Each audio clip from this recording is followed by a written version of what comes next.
ఒక doctor, soldier మరియు nurse మరియు అలా గురువును కలవడానికి గురుకులంకి వచ్చారు.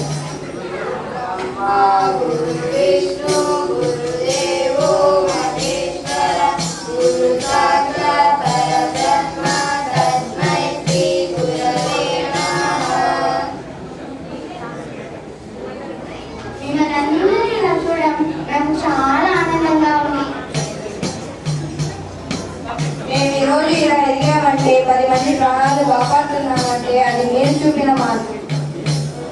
అంతేనా మీరు మాకు చేసిన యోగాభ్యాసం మాలో ఏకాగ్రతను పెంచి మమ్మల్ని ఏదో ఒకటి సాధించేలా చేసింది.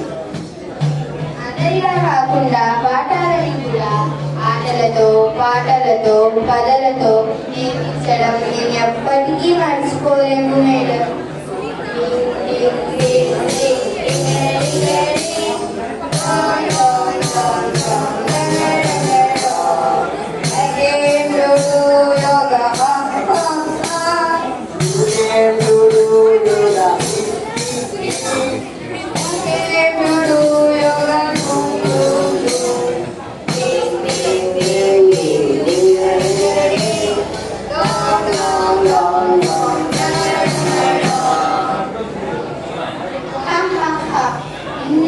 ఇప్పటికీ మీరు పాటలను మర్చిపోలేదని నాకు చాలా సంతోషంగా ఉంది.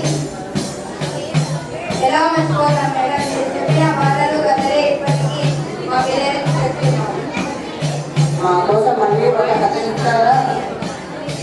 యోగాకి సంబంధించిన కథ చెప్తారా మేడం? సరే అయితే మహాభారతంలో యోగ కథ అంటే భగవద్గీతలో శ్రీకృష్ణుడు అర్జునుడికి చెప్పబడిన యోగం.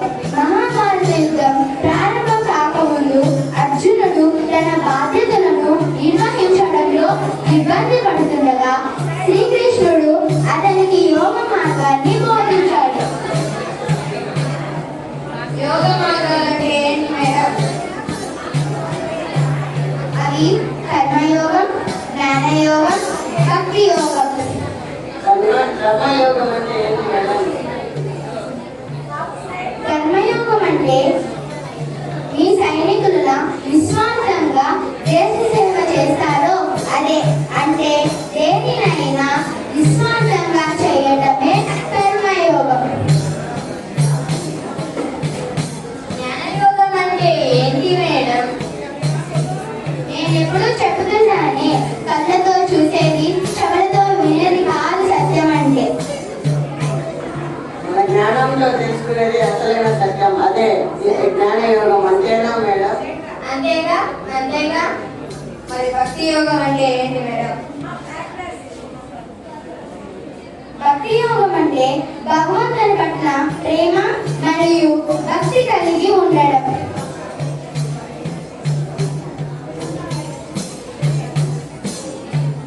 మరి మీరు వర్క్ ఈజ్ వర్షిప్ అంటారు కదా, అప్పుడు మనం చేసిన పని కూడా దైవమే కదా? అవును, మన పని పట్ల ప్రేమ మరియు భక్తి కలిగి ఉండడం కూడా భక్తి యోగమే.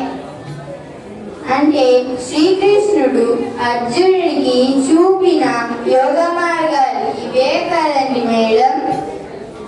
అవును, అర్జునుడు సహాయం కోరినప్పుడు అతని బాధ్యతలని తెలుసుకునేలా చేయడమే ఈ యోగ మార్గాలు. మరి ఈ యోగ మార్గాన్ని అనుసరిస్తే ఏమవుతుంది మేడం? యోగ మార్గాలను అనుసరిస్తే మోక్షం పొందవచ్చు.